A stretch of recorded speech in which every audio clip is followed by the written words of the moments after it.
Un nuevo año donde quizás tengamos un poquito más de esperanzas, pero hay noticias y vamos a desarmar esta información con el doctor Jorge Rashid, que amablemente vino a acompañarnos. Doctor, ¿qué tal? Aquí Bárbara Corbalán, Santiago Ribarroy y todo el equipo los saludamos. Buen día. ¿Cómo están? Es un gusto grande estar con ustedes. Por favor, el gusto es nuestro. Bueno, hay muchísimas noticias, yo creo que no sabemos por dónde empezar, si el tema de las 300.000 dosis nuevas, la nueva cepa. Por donde quieran, por donde quieran. Empecemos por lo último. Claro, Dos noticias que llegan de afuera. La segunda dosis de la vacuna de Sputnik V y también la confirmación de que tenemos la cepa inglesa en el país. Bien. Con respecto a la segunda dosis, ustedes saben que la vacuna Sputnik, que es igual que la de Oxford, son iguales, en la producción biotecnológica son iguales. Esto hay que explicarlo porque la gente entiende, cuando uno le explica entiende, viste que a veces parece que los términos científicos son difíciles, no son difíciles. La vacuna de Oxford y la Sputnik son adenovirus, se le pone una cascarita del coronavirus para que cuando entre en el sistema inmunológico genere anticuerpos. Pero en el caso de la vacuna Sputnik usa dos adenovirus diferentes, el A5 y el A26. Por eso es importante la segunda dosis, porque la segunda dosis amplía el espectro. La de Oxford no, la de Oxford usa los dos adenovirus iguales. Hay tres plataformas en general, si quieren después las hablamos, pero todas son más o menos confiables porque todas pasaron la fase 1 y la fase 2. La fase 1 es la que determina que la vacuna no hace daño fuerte. Por eso algunos periodistas se confunden y dicen, ¿cómo va a haber una vacuna que se hace con 27 ensayos clínicos? Y si todavía no sabe si hace daño, en la fase 1 se hace con muy poca gente, no se va a hacer con cientos de miles como se hace en la fase 3. Y la fase 2 es la que determina que esa vacuna produce anticuerpos para la enfermedad que está buscando. La fase 3 se hace sobre miles y cientos de miles de personas. Hoy ya tenemos millones de personas vacunadas. Es la que estamos transitando con la Sputnik. Exactamente. Y esta tiene un mecanismo, porque ustedes saben, si no lo saben se lo explico, estamos en fase 3 no terminada. ¿Por qué? Porque la fase 3 dura de 2 a 5 años. ¿Por qué se hace antes? Porque tenemos ya experiencia de 8 meses, donde los reportes, los efectos adversos, que siempre son menores, no son mortales, por eso se hace en la fase 1, determinaron que lo podamos usar porque si no el año que viene tenemos 4 millones de muertos más en el mundo y no podemos permitirlo teniendo un arma como tenemos. Es decir, hay que apurar un poquito más la cuestión por el contexto. Por eso los estados sacan una ley porque es casi como un consentimiento informado que uno firma cuando se va a operar, digamos, ¿no? Entonces hay una parte de responsabilidad de quien produce y una parte de responsabilidad de quien acepta. Doctor, imposible no destacar en este contexto de emergencia, se está aplicando la vacuna, la última noticia referente a la vacuna de Pfizer. En Noruega, la muerte de 13 ancianos que recibieron esta vacuna. Lo confirmó el Estado, mayores de 80. 23 personas con efectos adversos, pero de los cuales 13... Lo que pasa es que la vacuna de Pfizer, fíjense ustedes, la vacuna de Oxford y la Sputnik, son vacunas que ya fueron usadas, este vector adenovirus que le dije antes, fueron usadas en la epidemia de ébola y en la epidemia de MERS. O sea, ya se sabe cómo es su mecanismo. En el caso de la de Moderna o la de Pfizer, usan otro mecanismo, que es algo que a ustedes en la escuela secundaria le habrá costado mucho, que es el ácido desoxirribonucleico. ¿Vieron que tenía que hacer una reglita mnemotécnica? Bueno, sí, claro. en vez de usar el adenovirus, usan el ácido desoxirribonucleico, que es una proteína, lo extraen del coronavirus y con eso, por biotecnología y después por nanotecnología, producen una vacuna sintética que es altamente inestable, con la cual no tenemos experiencia, porque es la primera vez que se hace de esta manera, pero por ser inestable es la que tiene que conservarse a menos 80 grados de temperatura. Claro. Esta es la que sí está comprobado que produce en los enfermos que tuvieron shock anafiláctico, no alergias, shock anafiláctico, que es una cuestión mucho más masiva, ahí sí la de Pfizer produce. Y acá, en las personas muy mayores, porque eran todas mayores de 80 años aparentemente, estamos estudiando todavía, se está estudiando en el mundo, qué pasó ahí en Suecia, que esto sucedió.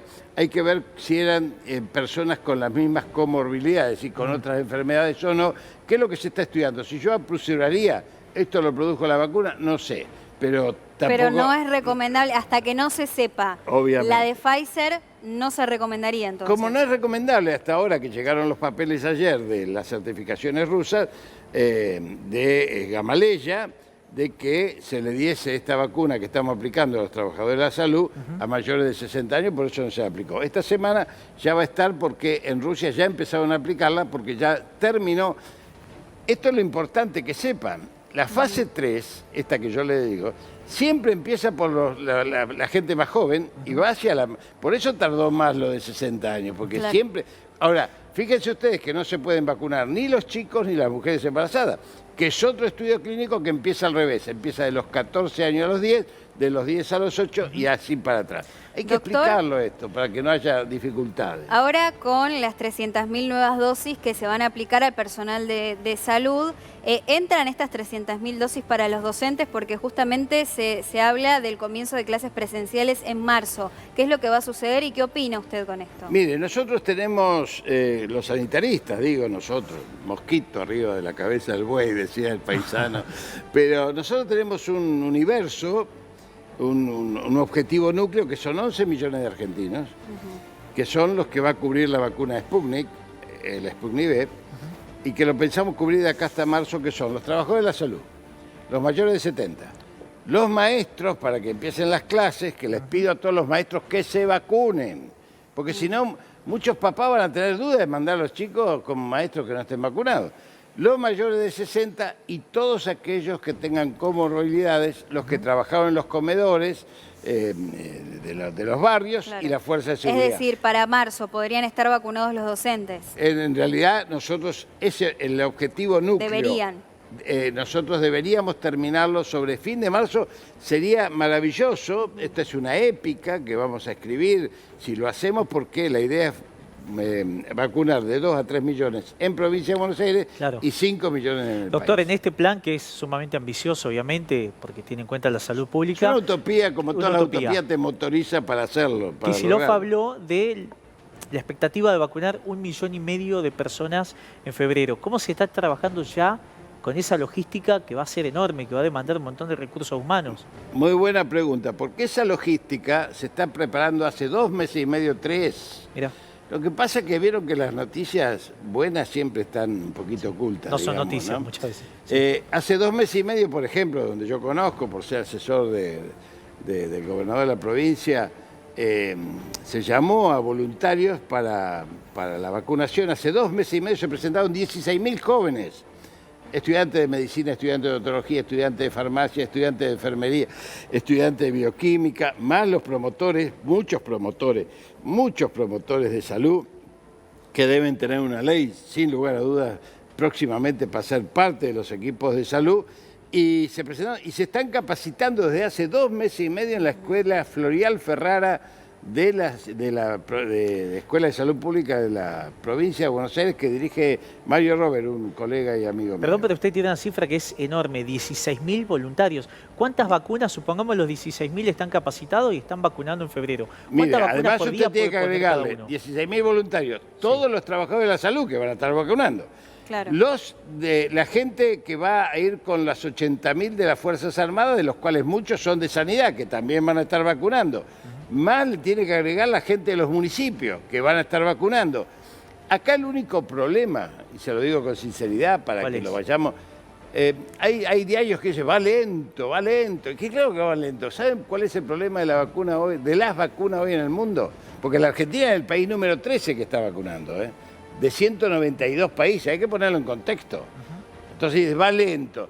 ¿Sabes cuál es el problema? El problema es que nadie piensa. La jeringa y los frasquitos no es la vacuna.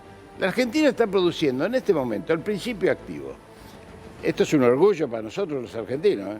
El principio activo para 250 millones de latinoamericanos en biociencia por un desprendimiento de la primer productora de biotecnología que se hizo en el 2013, cuando se inauguró la primera producción de anticuerpos monoclonales, que fue lo que permitió que nuestro César Milstein fuese premio Nobel de Medicina, que la tuvo que terminar en Cambridge porque lo echó la dictadura de Onganía. No hay que olvidarse de esto, ¿sí? Los Caballo Boy y todo eso echaron gente.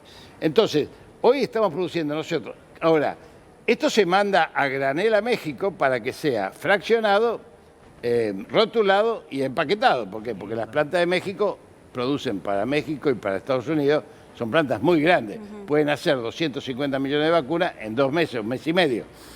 Pero fíjense, están los frasquitos para eso, este es el tema. Fíjense, cuello de botella impensable en un mundo que precisa 8.000 millones de vacunas. A veces, doctor, estos reclamos de, como usted dice, va todo muy lento cuando tenemos la vacuna, pero a la vez la gente se deja de cuidar, digo, es un discurso que es contrariado, ¿no? De bueno, y espero la vacuna cuando viene, y a la vez, no sé, acá, doctor, estamos cansados de contar fiestas clandestinas, de encuentros, de... ¿Qué le temen a ustedes, bien digo, qué le temen a esta parte del año, ¿no? Porque se hablaba de una segunda ola, ¿se va a venir esa segunda ola? Sí, va a venir. Va a venir, pero yo quiero decirle lo siguiente con respecto a la primera parte de su pregunta. Me parece muy malo estigmatizar a los jóvenes como los responsables de esta situación. Porque los jóvenes tienen derecho a divertirse, lo que no tienen derecho es a matar a papá y a los abuelos, porque no queda bien, ¿vio? Claro. Es desprolijo. Pero acá hay un conjunto.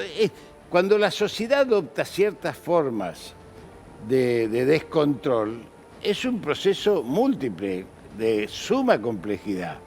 Esa complejidad viene, mire, por medio de comunicación que denostaron la cuarentena porque quitaba las libertades, que el virus no existía, que la pandemia era un invento internacional y que las vacunas no servían. Todo eso, de alguna manera, va bajando. Si usted va al médico, se viene a atender conmigo y no le brindo confianza, usted no se va a operar conmigo. Bueno, con las políticas sanitarias pasa lo mismo. Si usted no tiene confianza en las políticas sanitarias, las abandona, como está sucediendo. Pero no, por favor, no estigmaticemos. Miren, en provincia de Buenos Aires, de todas las playas que están funcionando, 2 o 3 han tenido problemas. El resto de las playas funciona bajo protocolo, incluso hay banderas que dicen playa llena para que no entre más nadie. Esto se sabe poco. Bueno, entonces no estigmaticemos a los jóvenes porque detrás de esa fiesta clandestina que usted dice, hay unos piratas realmente muy peligrosos que ganan plata y que hacen estas cosas porque necesitan vender bebidas y otras cosas que todos sabemos cómo las venden. Entonces, pero en general se nota un relajo más allá de los jóvenes, de la fiesta clandestina, sino de la gente que por ahí sí está esperando la vacuna, pero a la vez dejó de cuidarse. Yo veo gente saludarse con beso en la calle, sumando a lo que dice Sin barbijo Barbie. ni hablar. En la calle. Sí. Y son jóvenes, no quiero estigmatizar, pero son jóvenes y viejos. Hay mucho viejo caprichoso. De mi edad, dinosaurios viejos caprichosos tomando café porque van a tomar café y porque quieren ir a tomar café y se descuidan. No le quepa la menor duda. Y también hay que tener cuidado con todo lo que uno hace y llevar un poquito de alcohol, y el barbijo y el alcohol son centrales para esto. Hay que cuidarse porque, mire, ustedes recién me preguntaban la segunda parte de su pregunta si va a llegar el segundo brote. El segundo brote va a llegar. Y se va a enfermar incluso la gente que está vacunada. Hay que decirlo. ¿En un porcentaje ínfimo o gran porcentaje? No, Esto es una bomba. Mire, yo por ejemplo me doy la vacuna de la gripe todos los años, ¿no? Sí. Y me agarro una gripe, pero esa gripe no me lleva ni al cementerio ni a terapia intensiva. ¿Alguna gripeciña, como decía Bolsonaro? No me lo nombre. No te lo nombre. No me lo nombre. Pero es una gripe. No me lo nombre, que nadie dijo que Venezuela está dando médicos y oxígeno a Manaos porque es un caos. Hoy Manaos ha colapsado no solamente el sistema público hospitalario, sino que ha colapsado el cementerio.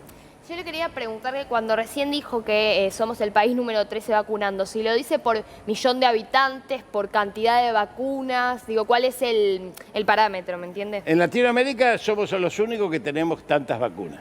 No se olvide que a Chile llegaron 10.000 vacunas y fue el presidente de la Nación a recibirlas, de Pfizer. O sea, somos el primer país en Latinoamérica que está vacunando. Hoy estamos en las 250.000 vacunas, o sea que empezamos con la segunda dosis ya prácticamente esta semana. Estamos conformes con esta primera etapa y estamos anhelando que ya se programen los vuelos de acá a la segunda quincena de enero, tal cual estaba previsto, para que empiecen a llegar en múltiples vuelos, porque ahora ya empieza la cadena de vuelos, son millones de vacunas.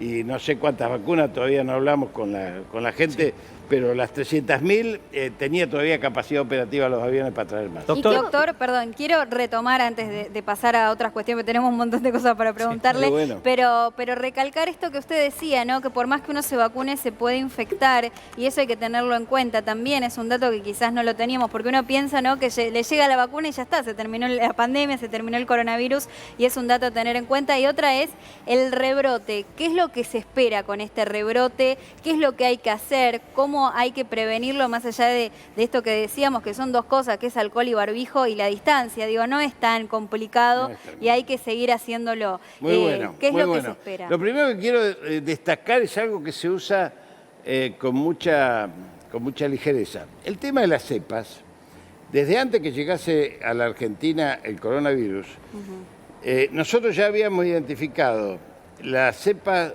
que venía de Asia, la cepa que venía de Europa y la cepa que venía de Norteamérica. Después, cuando llegó acá, nosotros pudimos identificar, insisto, el mosquito, el Instituto Malbrán, que pudo recuperarse, que por suerte pudo recuperarse tecnológicamente, que estaba destruido, identificó ya más de 4 cepas. ¿Qué significa una cepa? Porque si no explicamos, decimos una cepa, ¿y para qué me vacuno si viene una cepa nueva? No, la estructura es la misma. El virus, que es más inteligente que nosotros, ustedes no se olviden que este virus viene por el calentamiento global, que abandonó un huésped que estaba por dejar de existir por el calentamiento global y pasó a los humanos. ¿Sí? Esto es lo que más se sabe. Ahora hay un equipo de investigación multinacional haciendo esta investigación de por qué el virus se instaló en tantos mamíferos, entre ellos nosotros. Qué importante, perdón, hacerle una pausa y una coma en lo que usted acaba de decir, porque pocas veces en la tele se habla del factor ambiental, el factor humano, del calentamiento global, la destrucción del ecosistema y la relación directa con las pandemias. Creemos que viene de la nada, por ósmosis. Absolutamente, por eso hay que prever otras pandemias si el mundo no cambia el rumbo después de esto.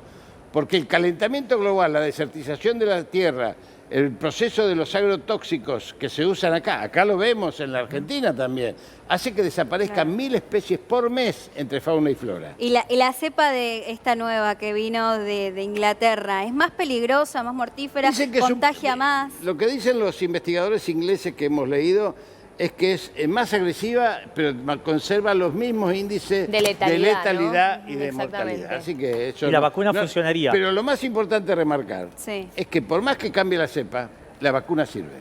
Toda la vacuna. Las 3 plataformas. Es muy importante eso que dice. Las 3 plataformas, porque acá nadie habla de las vacunas que hay en China, que ya son 6 o 7, las 3 de la India.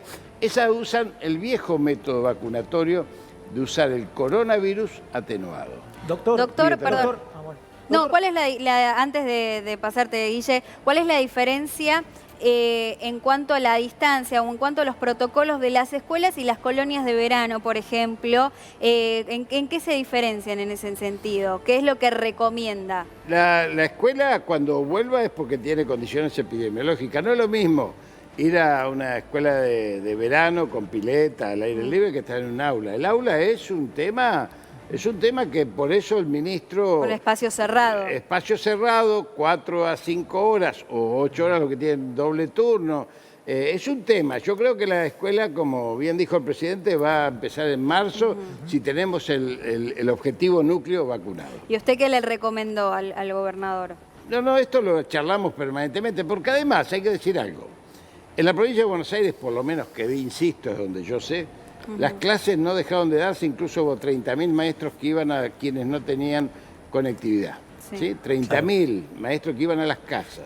O sea, las clases no fueron presenciales, no es lo mismo, todos lo sabemos, no estoy diciendo, vieron qué maravilla, no.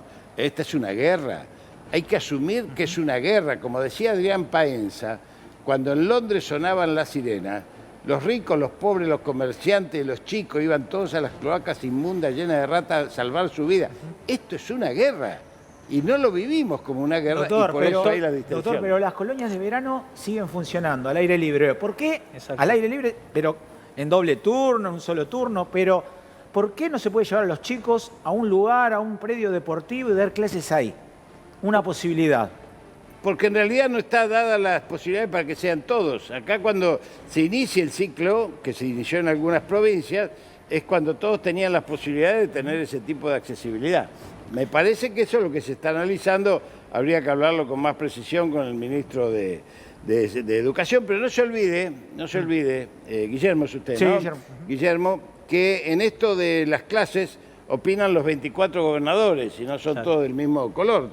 Hay que ver cómo son las reuniones, hay que ver las actas, yo las estuve viendo y en general hay acuerdo entre los gobernadores en cómo se avanza, lo cual me parece bastante bueno que haya, porque hay diferencias, hay realidades diferentes y así como nosotros sanitariamente, Guillermo, tenemos botón rojo intermitente, es decir, si hay, supongamos, una localidad, nombre una cualquiera, Coronel Dorrego, se nos dispara, no quiere decir que esté sucediendo, se nos dispara el virus comunitario ahí cerramos. Claro. Doctor, los gremios se expresaron en contra de empezar las clases y el presidente dijo Cetera, que sí sobre empezarían. La clave estaría entonces en tener, ¿por qué tendrían tranquilidad los maestros? La gran mayoría de ellos vacunados. Nosotros con tener vacunados la mayoría de los maestros creo que estamos en condiciones de asumir esta responsabilidad porque después viene la segunda parte. ¿Qué número de docentes tienen que estar vacunados para que usted le diga a Kicillof?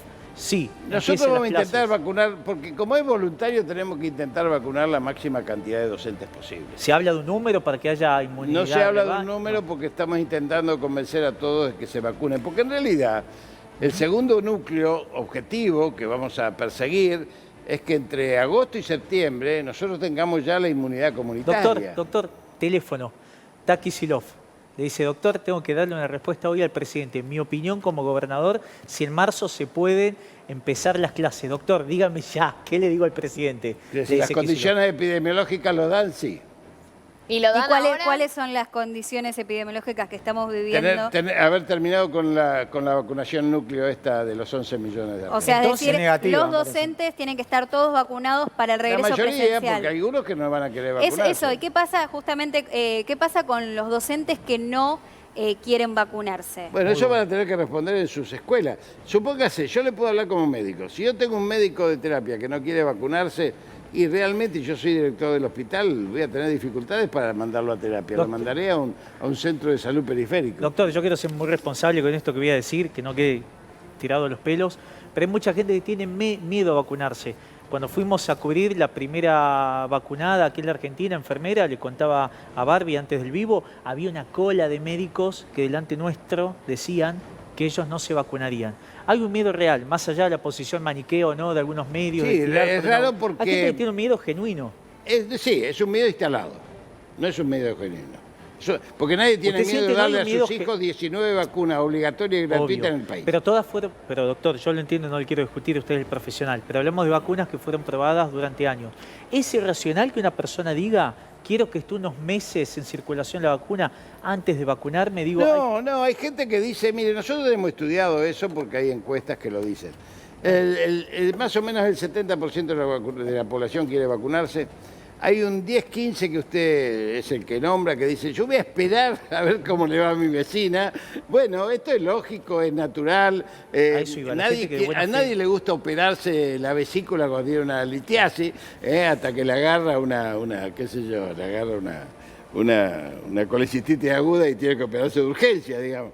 Pero a mí lo que me llama la atención es que haya personas que dicen que con esta sí, con esta no. ¿Vio? Como si eso fuese, sí, eso es otra cosa. Eso es, porque si me dicen, yo no me doy con ninguna, Sí, eso es pero ridículo. yo acabo de leer en el diario, hoy, en el diario La Nación, lo voy a decir, uno de los columnistas principales del diario La Nación, que dice, bueno, otros países por lo menos no tienen las dudas que tenemos los argentinos porque las vamos a tener hasta que lleguen vacunas confiables. Esto no se puede decir. Esto es prácticamente limar la posibilidad de que haya políticas sanitarias. Sí, tiene que haber responsabilidad al informar. Así es. Hablamos Sobre de todo diario de primera... Sobre todo estamos hablando de los rusos con Gamaleya, que tiene unos cuantos premios Nobel 18, encima. sí. Y que Se tiene... está prejuzgando mucho, quizás sin conocer la parte además se quedaron los médica, de la años 30. procedencia. Pero además se quedaron los años 30 como si fuese el comunismo estalinista. Es una barbaridad. La verdad que yo creo que acá hay tres niveles. Miren, si me dan medio minuto yo se lo digo. Hay tres niveles de guerra. Un nivel de guerra que es el geopolítico, donde algunos sectores del norte no quieren que entre ni China ni Rusia al continente para hacer negocio. Digámoslo con todas las letras. Sí. Segundo nivel de guerra, las farmacéuticas, porque como el virus vino para quedarse, todos los años van a ser miles de millones de dólares. Yo le digo una cosa, cuando usted va a comprar paracetamol, dice, ¿me da un Tafirol? Digo, no, por más que suena. ¿Por qué? Porque ya se lo instalaron. Sí. Entonces, si usted el año que viene dice, ¿me da la Pfizer? Entonces está diciendo una marca. Y el tercer nivel, que es el más silencioso, es el de las patentes. No se olviden de esto, investiguen, porque las patentes se quedaron en la industria farmacéutica con todos los medicamentos de alto costo y de alto precio y baja incidencia, y ahora están pugnando en los mercados, obviamente, por quedarse con las patentes.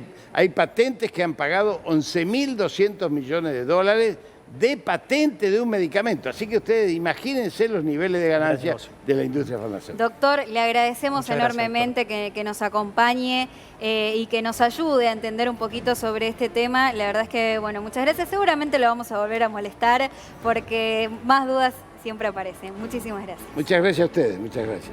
Gracias, doctor.